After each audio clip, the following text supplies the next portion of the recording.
Welcome to See You Next Tuesday. I'm Jade Chung. Okay, guys, say it louder with me. Collaboration over competition. That's what I'm talking about, guys. So, Sassy Stephie actually reached out to me and asked if I would be a guest on her podcast, Talkin Sass. Legit, guys. I already had Steph in my mind to do a podcast with her, and I actually wanted to ask to do a collab with her, to do a crossover episode. But I had zero idea how I would do this, how I would implement it, and I didn't even know what a crossover would sound like or look like. But the day that she messaged me, and as soon as I read it, I was so freaking excited. I messaged back. I said, hell yes, how about we do a crossover? And she was so excited about it as well. Steph and I have never met before, or we've never even crossed paths before. And I know that we kind of, I think we started around the same time, or maybe she started a bit after me, but we never crossed paths. I heard of her through Shimmer Wrestling, and it's hard to forget the girl with beautiful bright red hair. So guys, I am super excited for this episode. I am so excited to get to know Steph, and I hope you guys enjoy our crossover. Hey, Jade, how's it going? It's going great. How are you? I'm doing good. You guys are in for a treat today because we're doing a dual podcast for both of us. And we've been talking for, I don't know, maybe like half hour or so far. Yes. And for two people who have never met, oh my goodness, we're having a grand time. So my cheeks literally hurt right now. This was my face the entire time that Stephie was talking. I must be in some kind of mood today, so I think this is going to be fantastic. Anyway, so how's it going? I know you had a busy weekend. Yes, so Ontario, now I know you're in Montreal, Ontario opened up to stage 3, which I think is like the last stage that they were trying to work up to. So stage 3, indoor, everything was open. So the moment it opened, I took my son to an indoor playground, and he was just, his little excitement, his little heart, like his big smile, everything about it just melted my heart. He ran into this place and he was like, look, a swirly slide, look, a monkey. And it was just, everything was, look, this, look, that, look, this.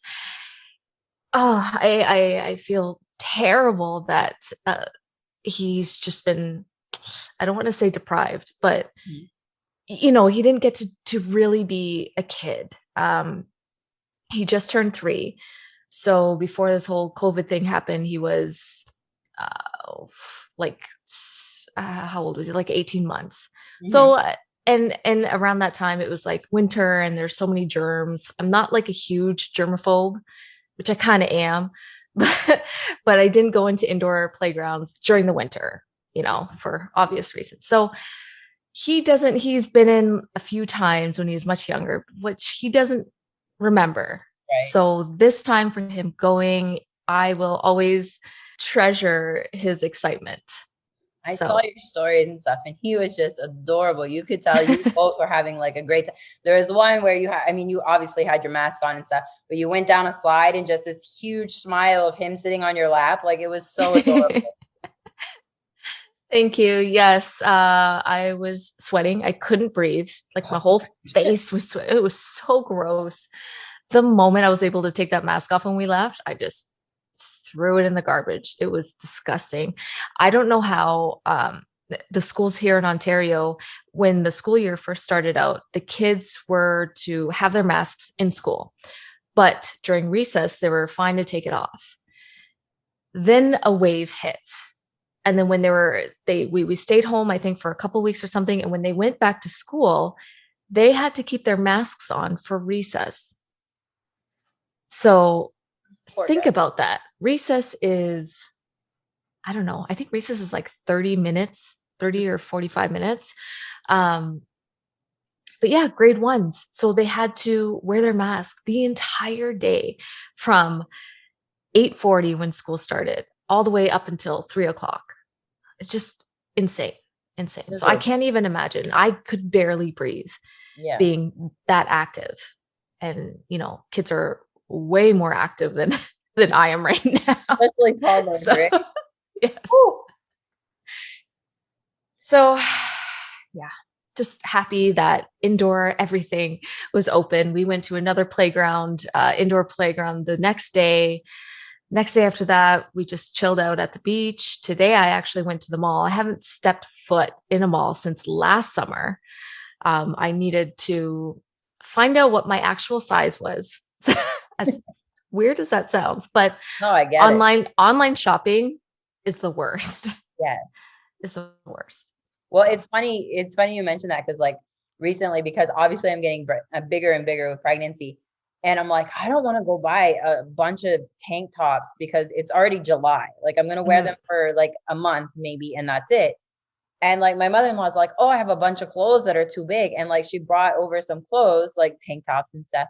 I'm like, okay, like I'll check them out. Like one says small, one says medium, and one says large, and the small is bigger than the large. they're And I'm all like, this is different. why women have these, part of the reason, not all of the reason, but part of the reason why women have such an issue with their bodies is because the sizes are so out of whack.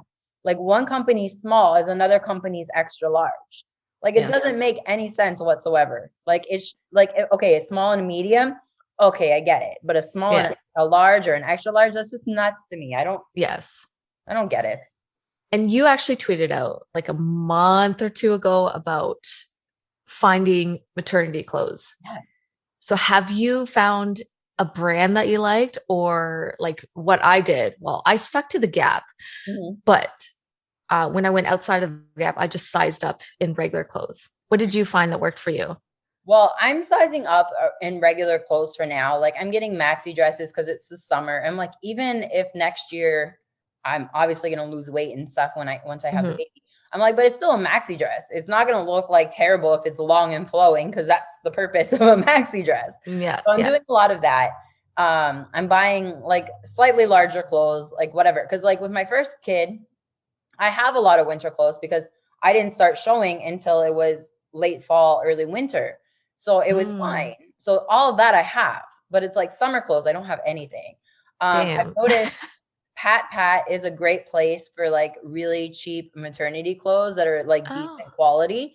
Cause like I don't want to go and spend $40 on a pair of shorts I'm going to wear 2 or 3 more times. And then it's the end of summer. Like it just doesn't make sense. Like if I'm going to wear them from now until next summer and next summer after that and next summer after that, no problem. I have no problem spending that money. But maternity clothes, are ugly as all get out. And B, they're expensive, and you only wear So them expensive. for a couple of weeks, maybe if you're lucky, 2 or 3 months, because you change so drastically in size in those 9 months that you're pregnant.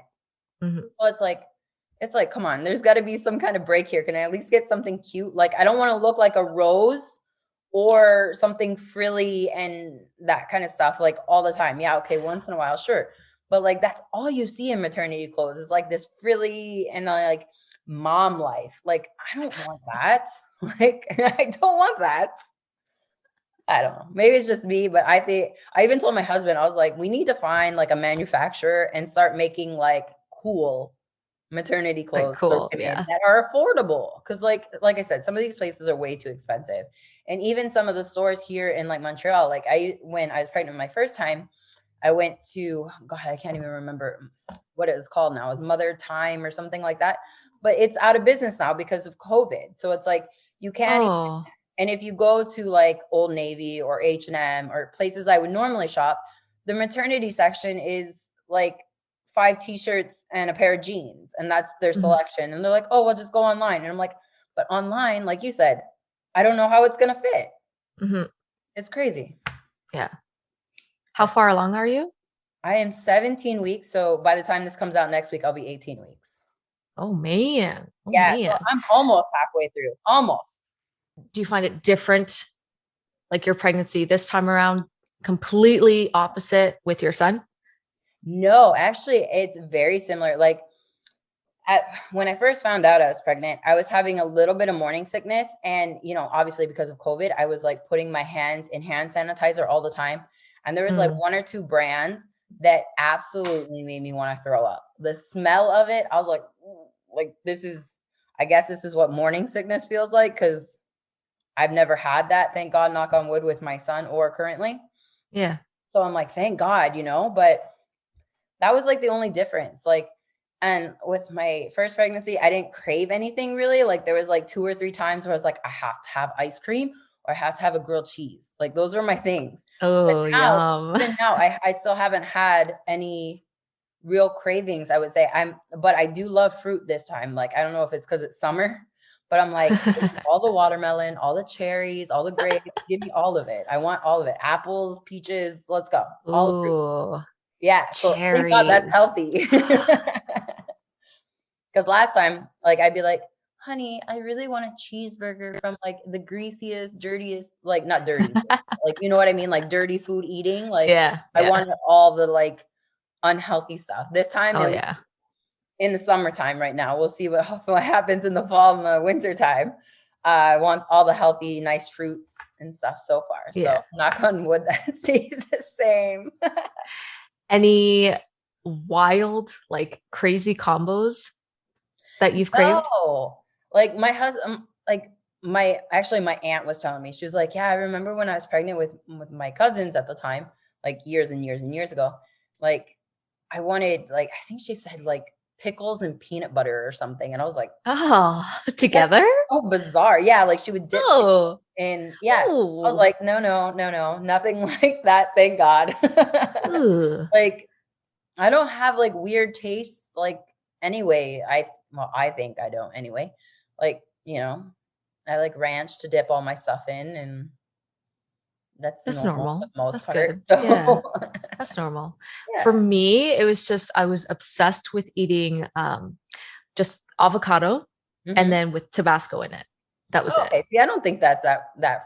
Not drastic like pickles Yeah. and peanut butter together, but like but I loved it. I ate so much of it and I actually became allergic to avocado later on, like post. Oh, Yeah. It was that really weird. sucks. Awful. See, for me, like after my first pregnancy, I've not been tested for it or anything yet, but I feel like I'm lactose because I never was before. But like, I'll get like, I don't know, like an ice cream or something. And then like, I just feel disgusting afterwards, like this Oh, stomach gargles or rolls, or yeah.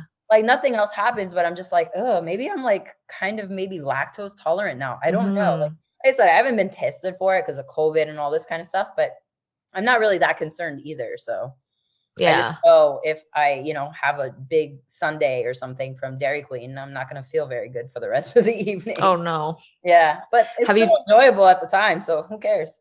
have you tried just because like you say you didn't get tested, have you tried lactose-free ice cream? I think like Ben and Jerry's does it or something. I haven't. I really should look into it, but like I love cheese. I love ice cream. I love milk. I don't really love milk actually. I like putting milk in things, but like milk Yeah. by itself, I'm like, not so Yeah. much. But Yeah. whatever. I developed so many allergies like Oh, that's crazy. post baby. Crazy. It I isn't it started, nuts how like your body changes. oh my gosh. Not just like your body, but like you said, you have allergies. I think I developed to be, maybe lightly lactose intolerant. Like Mhm. thankfully not like crazy lactose or anything. Like I hear horror stories, some people. But it's like crazy, like hormonally, physically, emotionally, what having a baby does to your body. We go through so much. Like husbands, men, partners, like you better fucking help us when we're pregnant. Like Yeah. we go through so much shit Mm-hmm. just to have our little perfect baby. Yeah, it's crazy because like even cleaning becomes like obviously it's a chore already, but it's a bigger chore because like you can't really bend over to like sweep under your bed or under the couch or something, because you can't physically bend over without like all your weight toppling you over because you're so top heavy now. It's like, see, so everything is harder. I never experienced that because I have. mine came 2 months early. So I never got to the point where I was super big, and I wanted that. I wanted it so bad. I wanted the whole experience. I wanted the big belly. I wanted it all, but he came early. He actually came a week early that I was supposed to get my maternity photos done. So Aww. I know. He ruins So all sad. big plans. So sad. Mine. And yeah, and you know what? That's like my only regret is that I didn't want it. It was really weird. I didn't want to get a lot of pictures of my belly showing. Mm-hmm. So even with my husband, I said, okay, if you're taking pictures of us, like don't show my belly. Yeah. And I just wanted it to be, because I got this gorgeous dress to wear for the shoot. And I was like, you know what? I don't want to show off my belly until I get this photo shoot done. Mm-hmm. Well, that never happened. And I'm very thankful that I did progress photos, because those were the only photos I had. The only photos I had, like maybe one or two that we'd take as a family. Like if, my oldest would like have his hand on my belly, then we'd take a photo like that. But I didn't have any photos with my husband. I have 0 photos with him. Yeah. So anyone with a belly out there, take all the dang photos. Take them all, because you just never know. Definitely. And yeah. And I don't go ahead. I don't know if I can do this again. Yeah. I don't know if it's because my son is like wild. I want to try so hard for a girl, but this mama is tired. Yeah, that's the thing. Like right now, my husband all the time, he's like, why are you so tired? Why do you want to go to bed? I'm like, I'm going a human being, like, and I'm chasing a toddler. Like, why do you think I want to go to bed? I mean, granted, he is amazing father, helps out 100% all the time. But a lot of times, like when I pick him up from daycare, he's still working. So it's me. I'm cooking dinner. I'm trying to play with him and that kind of stuff. So it's like, it's very taxing on your body, especially when you're already growing another human being inside of you. And I know, like, physically you're thinking, oh, you shouldn't be tired from growing a human being, but it takes a toll on you. Like it really, really does. Oh my gosh. Yes. But I love it at the same time. Oof. I like, kudos to you, because honestly, growing a human, chasing a toddler, like I can't imagine. I had my own daycare when I was pregnant, and when nap time came for them, I was so thankful. And I napped too. I had to, or else I couldn't function. Like it's very it's like when you're that tired, you sometimes have no choice, because your eyes are literally shutting on you. Yeah, like this it'll be 2 weeks ago now when this airs. I wanted to really watch Space Jam when it first came out, the new one, the new Legacy. And like, I don't know, maybe like 20-30 minutes in, I'm passed out. My husband's like, you wanted to watch this movie. I'm like, yeah, but when your eyes close, like you have no choice. Yeah. It's just, that's the way it happens. But whatever. But one of the great things, like because I only started following you probably, it was right before your son's birthday. Because like I had seen you were like making this big return, and I was like, oh man, like I remember you being in the wrestling business. So like, I'm really excited about it, So I'm like, I'm tuning in every time you're posting like little things, like teasing it. And you're like, today's the day. And I'm like, all right, this is awesome. Like, who's your opponent going to be? And then you see you like walking around, and you get to the ring, and you change into your boots and all this. And then you have a ring announcer, which was adorable. And then out comes your son, and it was you versus your son. And it was so cute. And then you said, like, at the end, like, this is his 3rd birthday. And I was like, oh my God, this is effing adorable. Like the best. You can't say, adorable when you're talking about a 3-year-old little boy, but it's so cute. And I was like, oh my God, I love this so much. That was like the best. Thank you so much. I wanted to wish him a happy birthday somehow. And he is literally just a huge fan of wrestling. We never pushed it on him or anything. He just started liking it on his own because we watch, like I watched a lot of it during the day. And so he started picking stuff up and he started learning moves on his own just from pure watching. And like he does his leg slap kick, and it's all just from watching wrestling. So, I kind of realized, I think it was like around February, I'm watching it and I realized, oh my God, like he actually pays attention, because when he watches his dad wrestle, he sits there and he sits so still. And if you watch his eyes, he's like watching everything, every movement from both opponents. And it's just so crazy. April comes around and I'm like, you know what? I'm going to do a little match with him. Yeah, and I wasn't going to go into this whole like production thing like I did. I was just going to put up a camera in our spare room, because that's usually where we wrestle. But then I started coming up with more ideas and I'm like, okay, like I also have a friend that's in video. So I'm like, I have to ask him. And it's just going to be great, because I know when he looks back at it, he is just going to just love it. Yeah. Have you shown him videos of you, like things that you've done within the wrestling business? So funny enough, I hadn't up until just a few months ago. And that is only because my husband showed something. Okay. So he had zero idea. He knew, like he knows, we'll ask him, well, what's mommy's name? And he'll say like my actual real name. He'll say, well, what's mommy's wrestling name? And he'll say Jade Chung. So he'll say the same thing for his dad. So he knows like the difference.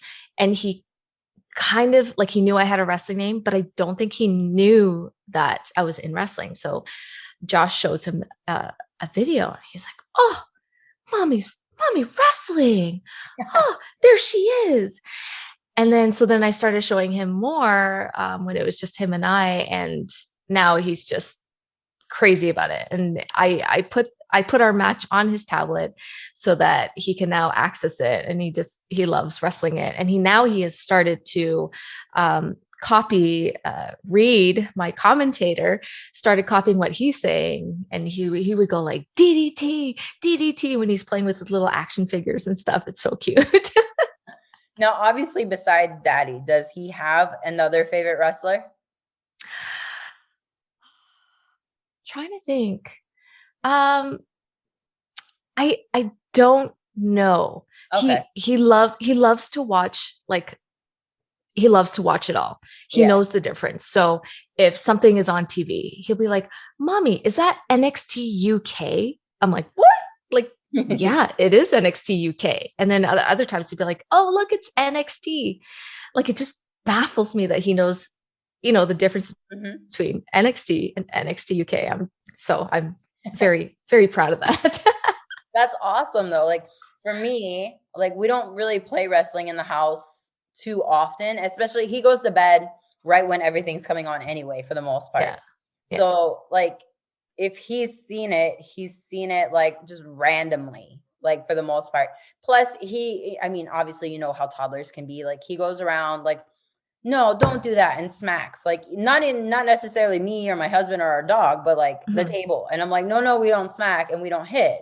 So like I try to keep that totally separate from him. But like sometimes like I'll be working on something for the podcast and he'll just happen to come over and he'll be like, "Oh, mommy." And I'm like, "Oh, yeah, that's me. I'm so." It's like obviously now, he's never seen me with bright flaming red hair. Yes. Except for in pictures and videos, but like he still recognizes me. And I'm like, "Oh, that's my little sweetheart." I love it. He's the best. Oh. But we all think that about our kids anyway, right? They're all the best. That's right.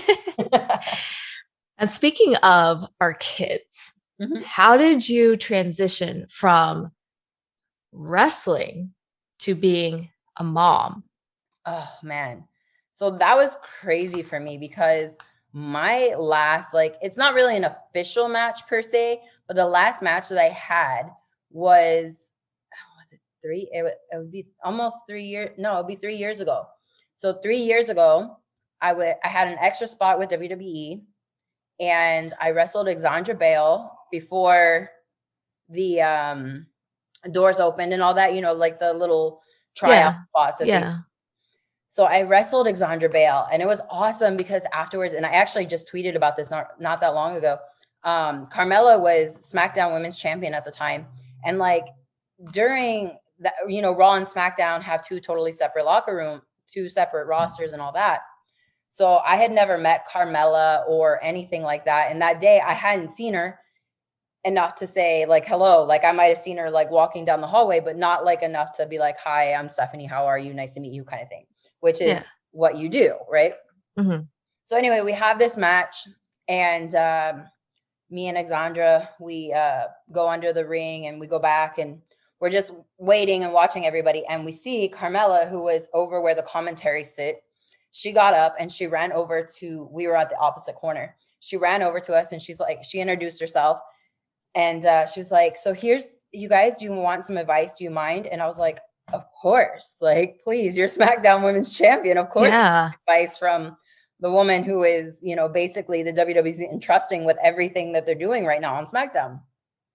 And she was so unbelievably sweet. I mean, it must have been maybe 5-10 minutes she talked to us, and just unbelievably kind. And like, I was like, I'm going to take all this advice and I'm going to put it into my wrestling. And then like the next month I went to Greece. So like, I didn't take any bookings for a month because I was like, I'm going on vacation. I want to make sure I don't break or bruise or anything. Like, I want to have like a great vacation. Mm-hmm. And then I got pregnant while I was on vacation. So it's like, I never returned to wrestling. So it's like, I had all this advice from Carmella that she gave me and never got to use it. So it, obviously that sucks, but mm-hmm. It just like transitioning was very hard because like from that point to when I became a mother, and then before I started the podcast, like I was like, I feel like something's missing. I mean, obviously I have this brand new spot in my heart that's full from having my own child, but then like something's missing. That 12, 13 years that I wrestled, like I need like something to fill that spot. And my husband, who, he knew I went to broadcasting school and all that kind of stuff, but when I moved to Montreal, I don't know French. So it's very difficult for someone to get a job in broadcasting anyway, because usually you have to be within the circle. And like when I was in Cleveland, where I went to school, I was interning at 2 different radio stations. I was running in all these circles. I was meeting all these people. In fact, like, I don't know if you know who he is, Chris Van Vliet, who does a podcast also. Mm-hmm. He was actually an entertainment reporter in Cleveland at that time. Oh, so like I got to know him a little bit through there. And so like little worlds collide, So it's like I met a lot of people in Cleveland, and then I moved to Montreal, and I didn't know anybody in the broadcasting, area here. And I was like, plus I don't know French. So it's not, we have completely English stations and stuff like that. So like if I had an in, I probably could have got in, but I didn't know anybody. And it's one of those things where like you have to know somebody to kind of get in, or they have to like hear your sizzle reel and stuff. And because I didn't have anything extremely professional and they didn't know me, it's very difficult. Like I had my radio station at school, but it's not the same thing as a radio station on the air. You know what I mean? Like that you can listen to on your radio. So like, I was like, there's something missing when, I stopped wrestling. And like, after, obviously, the first couple months with a child or with a baby is very, very difficult. So, once I got through that and everything was great, I'm like, there's still like a piece of me that I feel like's missing. And he's like, why don't you do a podcast? Like do a wrestling podcast. Maybe that'll help. And I was like, you know what? And there's so many people, like, because I'm in Canada now, that I don't get to talk to on a regular basis because, if they don't have an iPhone, they can't iMessage me. And if they have like, let's say, Android or whatever, it's going to cost money to text. So it's like, okay, you have Twitter, Facebook, and Instagram, but some people aren't, they'd just rather text somebody and be done with it than open up an app or whatever. And it's excuses, but I mean, it's the way life is, unfortunately, Yeah. So it's like, even though these people were still my friends or whatever, like I wasn't having those interactions that like I used to have with them. So it's like I felt like a lot of my friends had kind of gone away by the side too, and partly my fault, partly their fault because of, you know, the border, of course. So and I haven't been to the US obviously since COVID started, and even before that, my last time I was in Ohio was for a wrestling show. So over 3 years ago, you know? Wow. So it's like it's difficult, but now it's like, okay, I have the podcast and like I can talk to my friends, and a lot of my friends are doing great things. Like I know you've had Jessica Havoc on your show. She's one of Yes. my really good friends from back when I was in Ohio. I mean, we weren't wrestling each other, we were tagging together. You know what I mean? Like we were basically Oh, side by side for many years.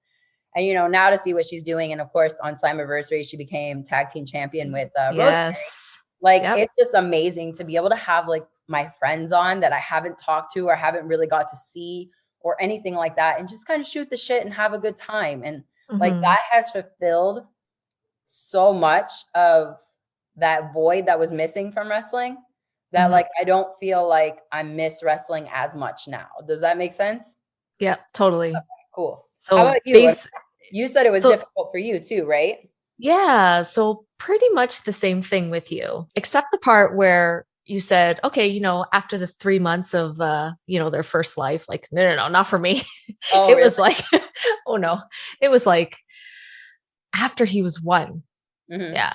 And that's partly my fault. That's mainly because he was premature. Mm-hmm. And with that came a lot of, I don't want to say anxiety, not anxiety, but just I worried about everything. Every single thing I worried about: weight, what he's eating, his sleep. And it didn't help that when he was in the NICU, he was being woken up every 3 hours for a feed. So with those 3 hours, he carried on when he got home. So, and me being a first time mom, because I'm also a bonus mom, first time mom, I'm like super excited, and especially when he was home, I was so excited that he was home. I didn't care. I woke up. My husband's like, you're insane. Cause he would say, I would wake up every 3 hours with the biggest smile on my face Aw, and just looking, just, just wide awake, ready to feed him. And I did that for, 11 months. that's rough. Yeah. And I was a zombie, obviously. And then finally, I'm like, you know what? Like, I can't keep worrying about this. Mm-hmm. He was a chunky baby, so he was super healthy. He was good. That's so But good. that little feeling inside me, just because I was in the NICU and just what he went through, it still pained me just to kind of think about it again, to go back to that. But that's something that those were issues that I had to work through myself. So I finally pushed through it and I started to sleep train him myself, which didn't really work. I actually had to hire a sleep consultant. And through that, he started sleeping okay. He's Mhm. still a terrible sleeper till this day. Oh, But that's rough. I just think that's with, I think that may be a preemie thing. I Mhm. read a lot that they have sleep issues. I don't know. Yeah. So Um, so it was hard. It was hard for the first year for me. And I'd say about 6 or 7 months in, I think that's when I started going to shows again. And just, watching my husband, but just being there and just watching it live and being around a crowd and just listening to the crowd. It's a whole different feeling, you Mhm. know? Um, yeah. And this same thing with you. I just felt like there was still something missing. Like your son completes you Yeah. and you have so much love in your heart and you love to spend so much time with him. But then there's like that piece, and it's like a piece of your identity that you need, you know. And wrestling was my identity. And luckily I did work backstage for, I'd say, a year. I did work backstage for a year, which did help. And then my son just got super crazy and just wandered and loved to run around. So it was hard for me to do backstage stuff and and chase him. And it was just too much. So I had to stop that. And that's where I was like, okay, well, I'm not really doing anything. And I had the playback, Impact Plus playback with my husband, where it was a Twitch show for Impact Wrestling, where we'd watch old TNA Impact Wrestling. And that was great. Every Wednesday, it was like our own date night. We'd drive to Toronto, which was an hour away, and we'd order Uber Eats or skip the dishes, which is really nice because we don't have it here where Oh, we really? live. Oh my gosh, it's a small town, so no one wants to deliver to us. Oh, that's Um, awesome. Like, I so we took Uber like advantage. once a week at least. Oh my gosh, I'm so jealous. I Anyway, want all continue the with your story. food. I'm sorry to interrupt. That's okay. That's okay. So, and then once that got taken away early this year, I felt really lost. It Mhm. sounds silly, but Oh, like I I think totally get it. people tend to forget, like when you've been in the business for so long, you have loved something for so long, and we're talking like 15 plus years. So you've been a part of something for that long, and just to have nothing, like absolutely nothing to do with it, just hurt my soul. Yeah. And also, my husband suggested a podcast. These And I husbands, was like, I know what they're talking about sometimes. yeah, like, what's up with them? Are they wrestlers or something? I don't know. So I was like, okay, I'll do it. Sure. And I hate talking. Really? Yes. I would I, never have guessed that from your personality and everything like that. Never. I have always been terrified of promos, always have been scared of the camera, always, always. And so this was like something for me, not only to stay in wrestling, but to also try something. And they always say, like, if you're not pushing yourself or challenging yourself, like, you know, what are you doing? Now, I have a question for you because you said you've been afraid of the camera, promos, and all that. You have so many amazing modeling accomplishments. How are you afraid of not the computer, but the camera? Like, to me, that's baffling because, like I told you beforehand, there was a couple of things I wanted to talk to you about. I mean, at 12 years old, you started modeling. In 2002, you won the cover girl title from the Vietnamese fashion magazine. You were one of 500 models selected to represent Import Fest 2003 in Toronto. You're a top 10 finalist in the 2004 Miss Beat Canada pageant. And my favorite, and that I really want to talk about the most, is you were an extra in Ashanti's Rain on Me video. This doesn't sound Oh my like you God. were afraid of the camera. This sounds like you love to be in front of it. Oh my gosh. So I haven't even talked about any of that in years. So this is wild to me that you're bringing this up. Of course. Yes. So I started modeling. So here's the difference, right? Okay. Okay. Especially in Ring of Honor, I was terrified. And part of that is because I was partly terrified of Gabe, only because like he was like the big guy and I always wanted to impress him and I wanted everything to be perfect because I'm also a perfectionist, which is terrible, but not really. But to me, it's, it weighs on me anyway. Yeah, it's your own, psychoanalysis in your head that you're doing of yourself. Yes. Yes. So with me, I feel like promos, people are going to listen to me. Mhm. I don't know. There's something about talking, and then there's something about it just coming from me. Sounds weird. I know. Don't judge me. I'm really weird. I'm really weird. But I get so nervous. But with modeling, I can just runway was my like absolute favorite thing. Run, you could just walk out there and you can't really see people because it's usually dark. Can't Mhm. see, you just gotta just do your thing and walk. That's it. That's it. There's no talking involved.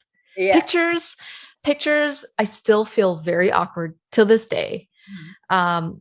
But I always tell myself the more awkward you feel, the best pictures you get out of it. Really? I'm gonna have to Yeah. remember. So like all like the awkward poses and stuff, it actually turns out really good. Hmm. So yeah. So how did you become a extra in Ashanti's video? Because I mean, back in the early 2000s, Ashanti was like one of the biggest names in R&B and She rap was and so on. Yeah, huge. I remember I saw her in concert. She did like a radio concert in Cleveland, and it was one of those bizarre concerts where they have like a little bit of everything. I think Avril Lavigne and Naughty by Nature or something was on that show as well. Like this very eclectic mix of people. Yeah. Or like Aaron Carter might have even been on that show. I don't know. Like, because I went to so many of them, it's hard to keep track of like what 8 artists were on which shows exactly. Mhm. Yeah. So like, how did you get a part of that? And was that as fun as it sounds like it would be? Okay, so it's not a glamorous story as you would Okay. think. It kind of just happened. So I was actually out with my cousin. We were at Square One Mall. It was in Mississauga, and we were just shopping. And then this guy comes around. And he's like, "Hey, Ashanti is filming her next video, her next music video. If you want to come out, be a part of it, come on over to da da da da da." We're like, okay, we love Ashanti, sure. And literally, that's how they got their extras. They called people over, and whoever actually believed him went. And lo and behold, there she was. And I was cleaning out my dad's place a month ago, and I found those pictures because I also took some like sneaky shots of her. Oh, so I'm so glad you brought it up because I'm gonna go look for them because I saved them. I'm like, yeah, I'm gonna save this Shanti. She was like right in front of me, and she was so nice. She was such a sweetheart. Um, a little. Oh, I don't like to talk bad about people, but she seemed a little bit of a prima donna. But I think it's because maybe she had a long shoot day. She was just kind of grumpy. I get it. But Yeah, I was like, there for sure. but I was so excited to see her, and like I wanted to talk to her, of course, you know. But yeah, that was it. I was wearing super casual clothes. She's all done up in this sparkly like red carpet dress, and here I am in white flared jeans and this neon oh my gosh, I can't believe I'm telling you this neon orange tank top, but it was a J-Lo tank top. Okay. I don't know what the fuck I was wearing. White pants and a fucking neon orange. Anyhow, I don't know how they didn't tell me to kind of like move to the back Yeah. because I was so bright. But if you watch the video, Rain on Me, in the scene where she comes out of the car and everyone starts snapping photos, you'll see like, well, the only orange shirt, that's me. I was just gonna say after this, I'm gonna go and I'm gonna look for this because I want this. Like where I'm just in the background. in the background. Because like I've never had anything like that happen to me, but like when this is like one of the funnest stories like that could have ever accidentally have happened, and I have it on my former YouTube channel. I was in between working at the radio station and going to school. And I had a couple of hours to burn. So I was like, all right, you know what? I know Avengers is filming in Cleveland. This is the first one. Oh. So I was like, you know what? I'm going to go and see where the set is. And I'm just going to take some pictures, whatever, you know? So I find it's like the middle of the afternoon. I don't know, on like a Tuesday or something. And like everybody's downtown. They're at work. They're not, you know, there's no one really out walking around. So I find the set. And I'm like, oh man, this is awesome because it's the last scene of the movie.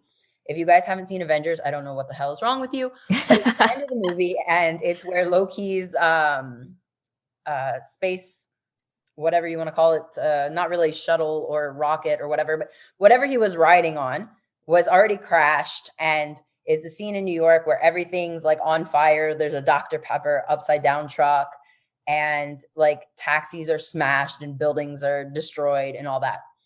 So I'm like, oh, this is cool. So like I'm taking pictures, and I hear this guy from like the other end, and he's like, hey, hey, and I noticed he's a Cleveland police officer. And I'm like, oh shit. Like, is there like, You in trouble. yeah, I'm like, is there like a sign that I didn't see that said I couldn't take pictures? Huh. He comes down and he's like, hey, do you want to take a tour of the set? Oh my gosh. And I was like, this is like going to be the biggest movie that ever comes out up until that, point in time. So I'm like, of course. So I was like, do you mind if I record this? And he's like, I can't know about it. I was like, okay. Wow, he's cool. They had those cameras that were like the size of an iPhone, but like a recorded video.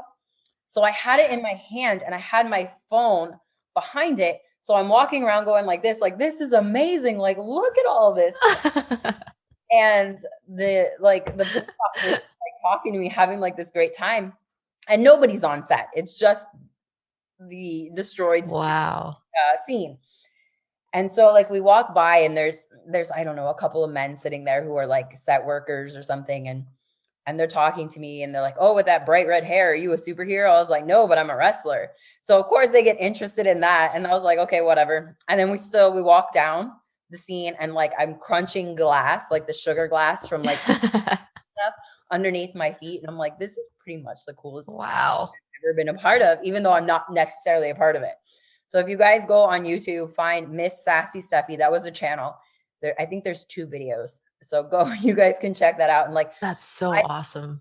I'm not a comic book person. I never have been. And I still not, but I do love the Marvel movies and I follow pretty much the whole MCU universe now.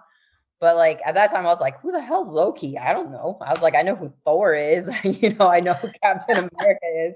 But I didn't know otherwise than that, you know what I mean? And Hulk and all the major ones, like I knew obviously.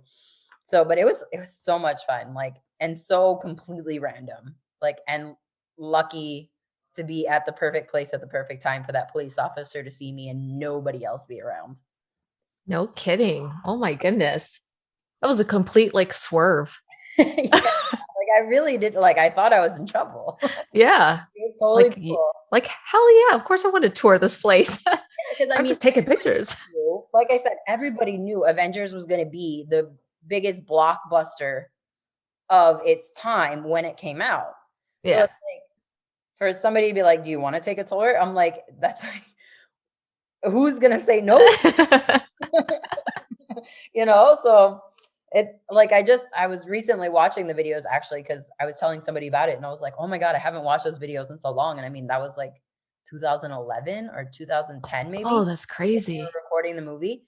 So yeah, so it's been like 10 years. So I was like, I haven't even watched those movies or videos in such a long time that I actually went back and rewatched it. And I was like, oh my God, that was so, even now it's so crazy to think that happens. So wow. Random. Okay. I have to ask. Yes. Because she's staring right at me and I absolutely love her. She's my most favorite ever. Tell me, why do you love Sherri? Oh man, that's a loaded question. So ever since I was a little kid, I mean, my parents, they went to WrestleMania 3. They went to the first ever Survivor Series. Oh, it was always on in my house. Like my mom had this embarrassing story. Well, when she was alive, she would tell this story all the time. And I was like, oh my God, this is so embarrassing. Like, please stop. But now like that she's gone, like I tell the story and I'm kind of like, why am I telling people this embarrassing story about myself? But I do because it's like in memory of my mom. So like when I would go to my grandparents' house, like wrestling was on like Saturday mornings or something. So like I would go on with my grandparents and like I'd be sitting there watching and apparently when I was that age, I don't remember, like I was like probably 3, I would sit there and like go like this, like trying to dodge sorry for those who are listening on podcast. I would try to dodge the punches. I was kind of like, an animated little kid. And when it was commercial time, I would run to the washroom. I, do my business. And then I come back, my pants around my ankles still, because I didn't want to miss a second of the wrestling. So like, it's always on in my family. And like I said, I don't remember this stuff, obviously, but I tell the story because my mom loved telling that story so much too. But like the first time I remember wrestling really appealing to me is when Sensational Sherri started coming out with Shawn Michaels with the mirror and she was fawning all over him.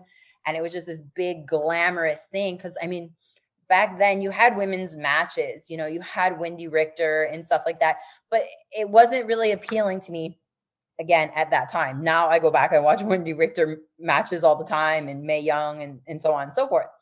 Thank God for YouTube. It didn't appeal to me the way that this flashy, woman coming out with Shawn Michaels, who I also loved, even though the whole, barbershop window thing, I still love Shawn Michaels. So to see one of my favorite male wrestlers with this woman, and I was just like, oh my God, this woman is everything. I love her. And that's my first real memory of wrestling. And then of course, SummerSlam, where my favorite matches ever. I like matches that tell actual stories, not just we're doing these moves for these reasons and there's a story within it, but I love that whole storyline being fed into it. So at SummerSlam, when it was Shawn Michaels versus Rick the Model Martel, and she's fainting on the ring, and then she's down and she just looks up like this, see what's going on, and they had the whole you can't punch each other in the face thing because they're so beautiful. And then she's fainting, and then they're trying to carry her back to the locker room and stuff, things like that. Even still to this day, when you watch my wrestling, even though it's 3 years plus ago, I was very old school in that instance. I love that kind of shenanigans stuff too. I mean, you didn't always get it in my matches, but I tried to incorporate some kind of fun old school shenanigans. And that's what it was to me. She's just this beautiful woman. And then obviously now I go back and I appreciate her in a different way, because now I can go back and watch her matches on YouTube from the 70s and the 80s and the 90s and appreciate so much more the wrestler, plus appreciate so much more what she did managing wise. I mean, to me, if I'm not going to name them all off right now, because that's putting myself on the spot, but if you put a Mount Rushmore of managers, she deserves to be up there. I mean, she did so much for so many people's careers. I mean, not just WWE with Shawn Michaels, but you're talking, she worked with Macho Man. She worked with Harlem Heat. These are just iconic names already on their own. And then you put Sherri, who's iconic in her own way, and you make them just this much bigger, powerful, I don't want to say couple because they weren't ever couples, but and then you had the whole thing with Elizabeth, and it's just the storytelling and what she did to add her own flavor. And I tried because of course, as a manager in wrestling, it happens, you wrestle a lot, but you also manage sometimes too.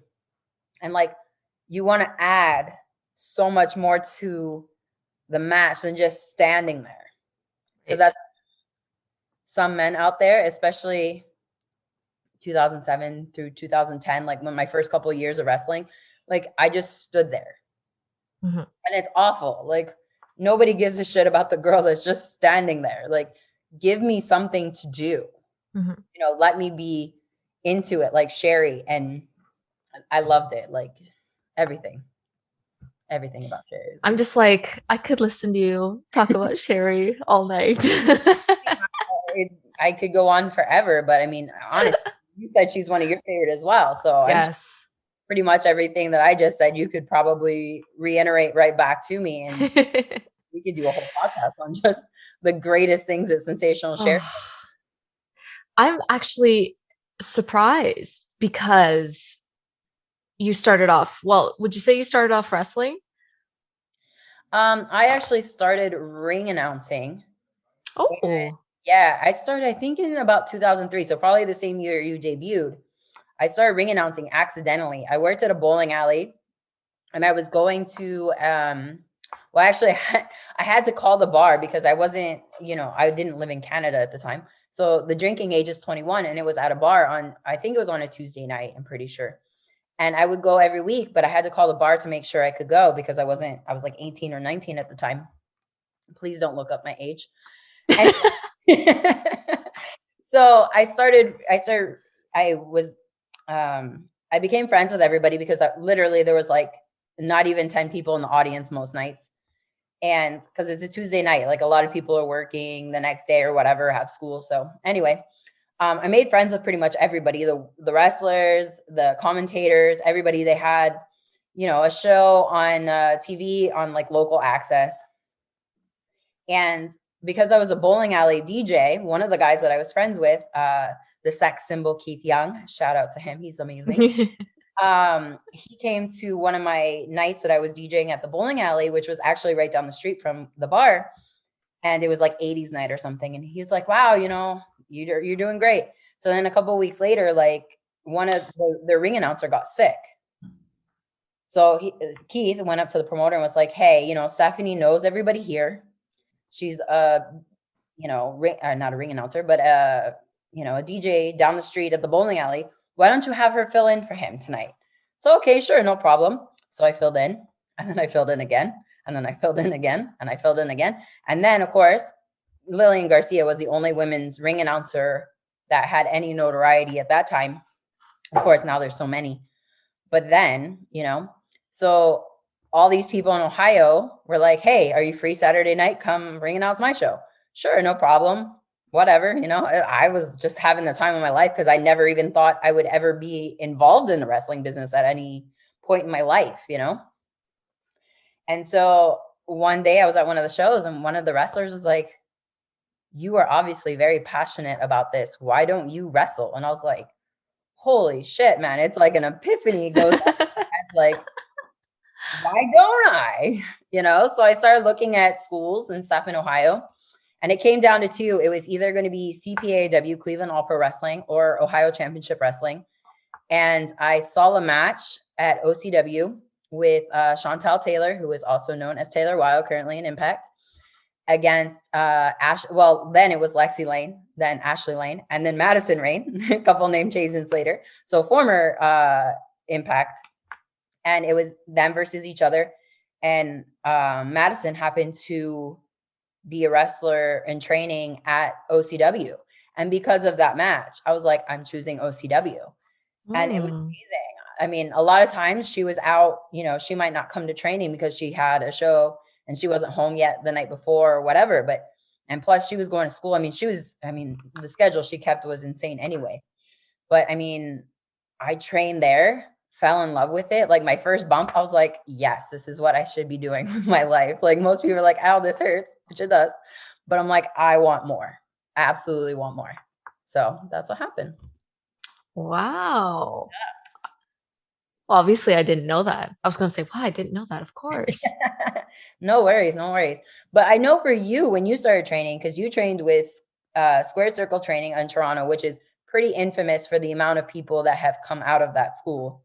But what was really shocking to me when I did some of my research on you is that you went to a local show and you were actually encouraged by Beth Phoenix and Tracy Brooks to go and start training. Yeah. Here in Ontario, they were basically the only girls wrestling. Like they were wrestling each other every time. And they were like, we need more girls. Like, can you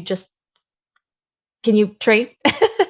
Like they were just dying for girls, and pretty much a bad high school breakup. And, I became very emo-ish and wrestling pulled me out of it. And I started training and basically saved my life. We definitely I didn't go through a bad breakup, but wrestling, there was some bad breakups within that time. Mm. And wrestling was definitely something that, changed my aspect of thinking at that time, like where I might go into like maybe a huge depression. But I guess, and it doesn't make sense the way I'm going to say this. So I'm not trying to take somebody else's mental stabilities or mental things that they're going through and make light of it.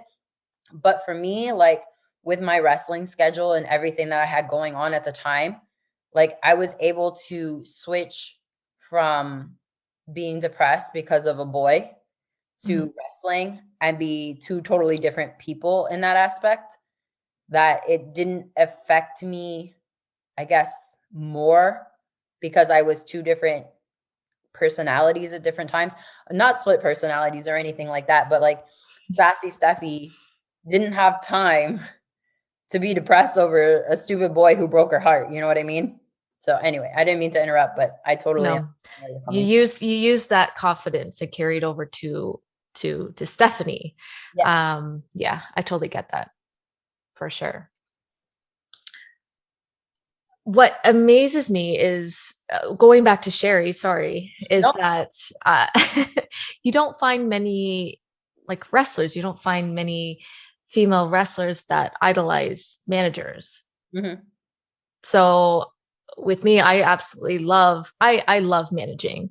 If I was to choose, I do love the wrestling part of it, but managing was just my absolute passion. And I think it's because I started off doing it and just the way that I got into it and learning from Shane Douglas plays a huge part of it just because he is so animated, just perfect. Like his personality is perfect. I don't know how else to explain it, but with him kind of giving me a lot of advice, I carried that into managing, and therefore it became my own art and something that I really had to I really had to show for. And in the business at that time, you got zero respect for being a manager. So that was also like a um, huge kind of oh, what's the word? Like a hill or like I'm just Kind of like I, a block. a block, yes. Yeah, for So it you was a to kind of get over, literally and figuratively. yes. So it was hard, and but with that being part of the story, it just made managing a lot more beautiful to me.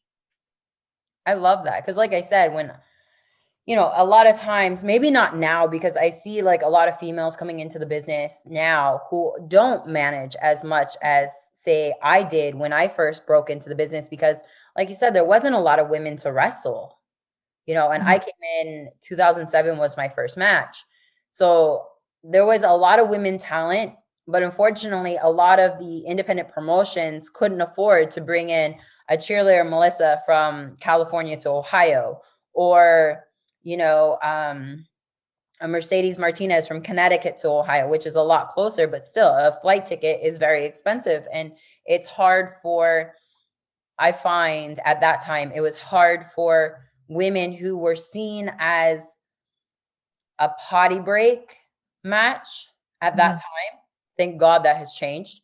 Mhm. Um, for you to bring in that caliber talent to wrestle. So a lot of times you were wrestling the same girls over and over. Like you said, Beth Phoenix and Tracy were wrestling each other constantly. And that was the same with me. There was 5 girls in Ohio. There was at 2007, there was me, Nevaeh, Jessica, Madison Rain, and Zoe Sky. And we wrestled each other all the time, or it was a tag match all the time. Like, thank God Shimmer came along, and we got to travel out. A lot of times, all of us together would go to Shimmer. And then, we were known as the Ohio girls because we wrestled each other all the time. But then you also had, the girls coming from England who wrestled each other all the time. But Mhm. now the Ohio girls are getting to wrestle the girls from England. You're getting some diversity. But a lot of times, because those independent promotions couldn't afford to bring in those girls, and you wanted to be on the show, you wanted to pay your dues, you wanted to do what you could because you wanted to be so bad in this business, they would put you with some random guy, and sometimes people you don't even know. I mean, this is my Mhm. experience, Yeah. different from you, but a lot of times, like I said earlier, a few minutes ago, you just stand there. Mhm. They don't give you anything. You're just like, I remember, and this was a person that I had worked with a lot as a manager at a place that I would say, respected women's wrestling and really brought in girls for me to wrestle. But when I was in this group and I managed, like the guy that I knew who I was mostly managing in this group was him, like I'd be like, what are we doing in the match? Don't worry, just listen to me. So like I go to check on him when he's on the outside. We're both heels. And like, oh, just watch out, get out of the way. We're about to take a dive. Like, okay, you couldn't have told me about the dive ahead of time. Like, you know what I mean? Like, it's just like they didn't, I don't feel women's wrestlers and managers were respected as well as they should have been in that time frame, at least from my perspective. Was that the same for you? I mean, because you with Ring of Honor, and PWG. I mean, you manage some huge names. I was really lucky. I always say that is I got lucky. It's all of being in the right place at the right time. With me, I was young and sometimes stupid, and basically I just went with the flow. I had zero plans.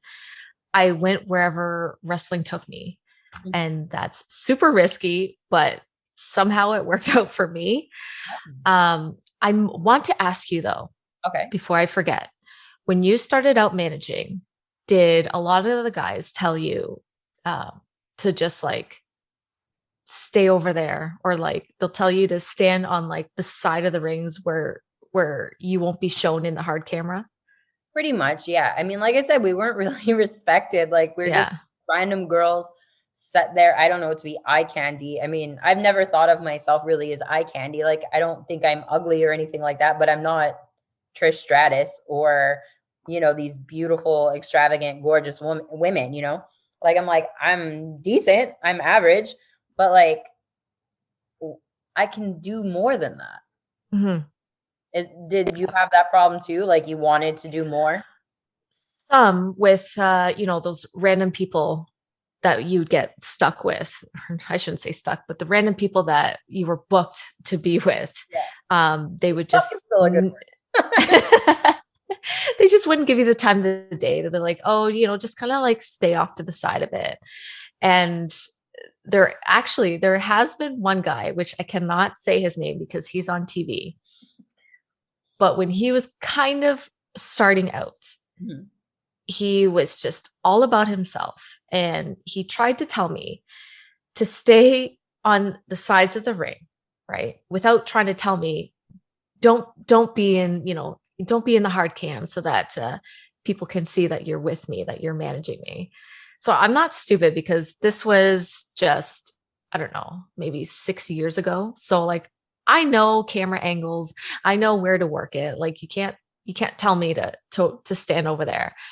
I just looked at him and I'm like, yeah, okay. And I did my own thing. And Yeah. then this same guy, there was supposed to be, you need the girls to do like the cat fight, right? So Yeah. it's the normal spear in the middle of the ring, and then you roll out and whatever, punch, punch, punch on your way out.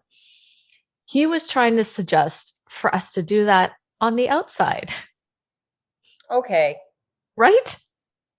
So yeah, spear her on the outside and just do your cat fighting there. I'm like, are I've, you insane? I've You're been, telling me how to do my one spot. You're telling me how to do my one spot. And this is for a pretty well known independent company who is actually doing TV, and they have pyros. They have like, it's pretty big. yeah. So you're going to tell me who I'm managing a guy who is like an ex ECW guy, right? So you're going to tell me to do my spot on the outside. So I'm not shown in your thing. So, Which is part of the story that should be shown. right. I got Right. Oh God, how I could talk like I said, in that, because I mean, basically the same frame of time. You started a couple years before me, but still you were managing for quite a while. So, and Mhm. wrestling at the same time, but like Mhm. that same time frame, basically, with just a couple of years, me shorter than you, like I could bitch and complain about so many things that are different now. And it's such a blessing to see that women don't have to put up with the same bullshit that we had to put up with back, 15 years ago or so. Mhm. Thank God. I'm so, so happy that the girls don't have to go through that now, because it was like, I mean, I'm sure there's still some, but some Yeah, guys about them and they get independent shows. It's bound to happen. A girl they want yeah. on the show is going to get stuck with somebody that she doesn't particularly know or work with on a regular basis. I'm sure it still happens, but women are more likely to have matches now than Mhm. just be eye candy for some random show. But Yep. it's such a blessing that these girls are, I mean, I said that like 6 times, but they do that. And that's like, to me, I wish I wouldn't have had to go through that. But I think it makes me, even though I'm bitter about certain parts of that, like I think it made me a better person and wrestler in that aspect, because when I had, say, a girl coming up and they're like, oh, we're going to put this girl with you to manage or to tag with you, like I knew I wanted to use that person more than what people had used me for. Like I had here in Montreal, and she actually, well, we started out actually in Shimmer, but from Montreal, I had no idea who this girl was. We got stuck together. She was managing another girl, and we were tagging together at Shimmer on the pre-show. Casey Diamond was her name, that I was tagging with, and she had this manager, Mademoiselle Rochelle, and they both spoke French. I didn't understand nothing, but me and Mademoiselle Rochelle really kicked it off really well together, and like worked together really, really, really, really well. And Shimmer used that. That once Casey, I don't know what happened to her. She stopped wrestling for a bit of time. I think she's trying to come back now, because I see little things in the Quebec area about her. But so Mademoiselle Rochelle and I, we stayed at Shimmer, and we worked together there for a long time. And then when I started coming to Montreal for Femme Fatale, she was with another girl at the time, and then she ended up dumping her and coming with me. And then I also took her down to WSU with me, because we worked so well, and she was a manager, and like she didn't take like crazy bumps or anything, but she wasn't afraid to either. Like if somebody pulled her into the ring, like I remember, I think a Calamity did once at Shimmer, and like gave her like a DVD or something. And I mean, it was awesome. I was like, sweet. I'm so glad that you can, do these things and get yourself over in a way too that gets heat for me too. Like we're going to work together and make this happen. And I think a lot of that comes from me watching Sensational Sherri as well. Like she always elevated her man that she was managing. And I wanted to do the same for my manager. I wanted them to elevate me, but me elevate them as well. So they didn't just look like some random person standing out there in the ring that didn't belong. Like she did. I love her. And I still talk to her a lot, and I'm just like, ah. And it's funny because sometimes like I'll be wearing my Shimmer sweater, and I'll like put just like a, hey, look what I'm wearing in my story or whatever. And then Rachel's like, oh my God, I'm wearing that too. And I was like, we're still like the same brain on the same wavelength. And like I said, I didn't speak French. I still barely speak French living in Quebec. And like her and I just like something clicked with us. And even though we had the language barrier, I mean, she speaks pretty good English, but at the time, maybe not as great as she does now. But, so it was like, it was just crazy that, especially with the language barrier, that we clicked so easily and understood and worked with each other so well. And that could happen with anybody, if they just allow that to happen instead of stand here in the corner. Thanks. Work together. Yeah. Exactly. It's just like working with the ref. This is another one of my big pet peeves. Like I could go on about my pet peeves forever, but like use your ref to your advantage. Like they're there for, I was going to say heat, but now again, women have so many great opportunities working as referees, even in, the greatest companies on TV right now. Currently, there's all women women referees as well. It's amazing. And to like work with them, tell your story, but use them without like, there's a difference between the ref putting himself over and you working with the ref. Like the ref should be involved in the story, but should also not be more popular than the wrestlers themselves. In the case, except for Aubrey Edwards, I don't think she tries to get a pop. I think just because she's so amazing as a referee, she gets a pop anyway. And I love that about her. But she's not trying to get herself over, it's working with the boys and just doing her job. Yeah. Anyway, rant over. So being in Quebec, you talk about working in Ohio. So you were from Ohio and now you've moved to Montreal, Quebec, Canada. Now, us Canadians, if we're in the business, we're trying to get the fuck out of Canada so we can wrestle in the States. You did the complete opposite. How did you end up in Quebec? Oh, goodness. What a story. Okay, so I guess I have to take it back to the Femme Fatale shows, because I was coming up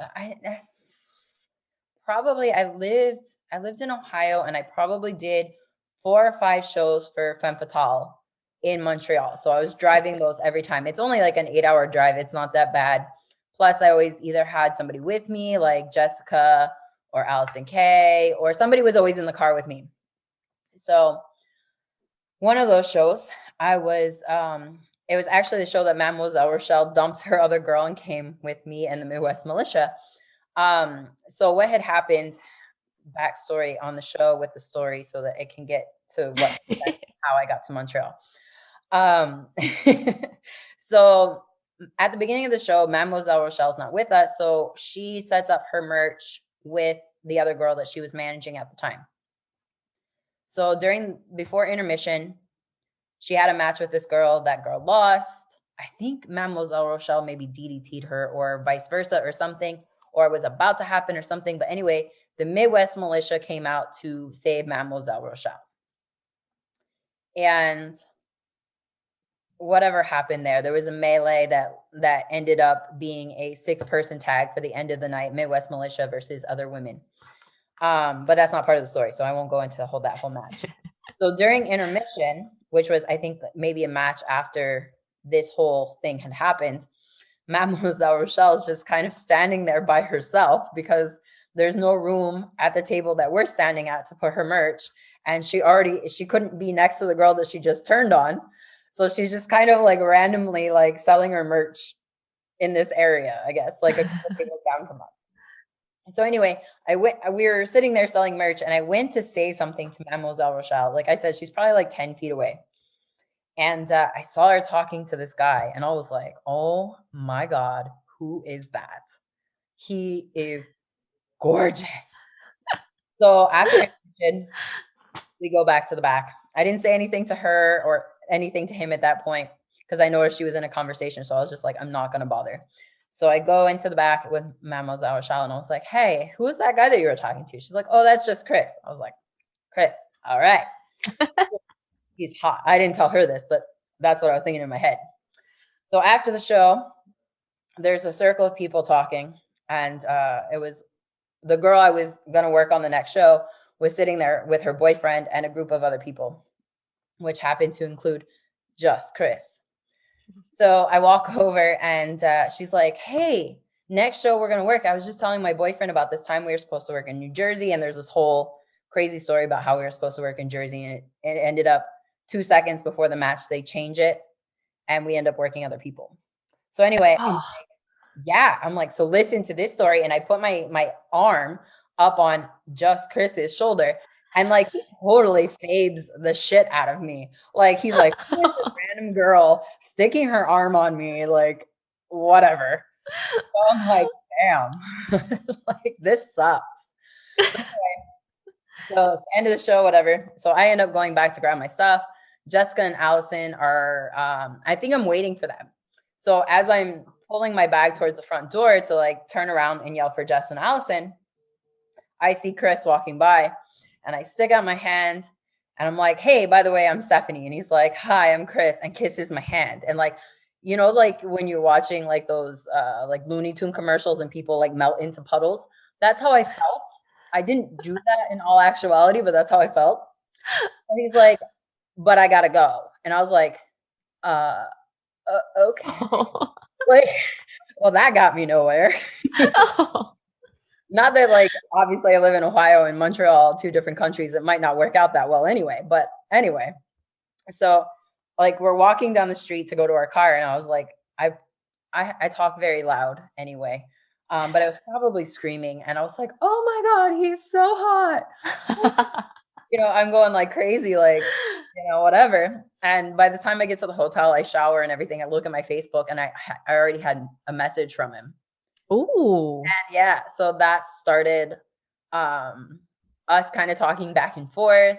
And then that led to like FaceTiming all the time, and ended up into a relationship. And then my mom met him probably, what was it, October, and she passed away in January. So she just met him once in those couple of months that we had been dating before she passed.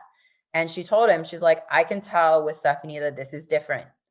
And when you propose, I want you to use my grandmother's rings to propose. And he was like, I've known this girl since July. It's October, you know? So like, what the hell? A little overwhelmed probably. So anyway, for Christmas, oh no, she met him at Christmas too. But of course, I don't know this story at all. That she told him that she wanted him to propose with the rings. So I actually got him because he had never been to WrestleMania, and that year coming up, WrestleMania was in New York.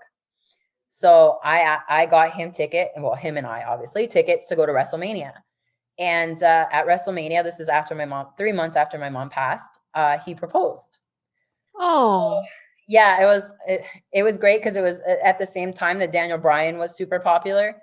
So he proposed before the show started and all that kind of stuff. So like people were still in their seats. Like there was still a lot of people, but everybody's going, yes, yes. I love it. It was awesome. And one of our buddies here in Quebec, who is actually runs Femme Fatale at the time, he came down to our seats and he was like, why don't you guys go get a picture over there with the background and everything? Because we had pretty decent seats.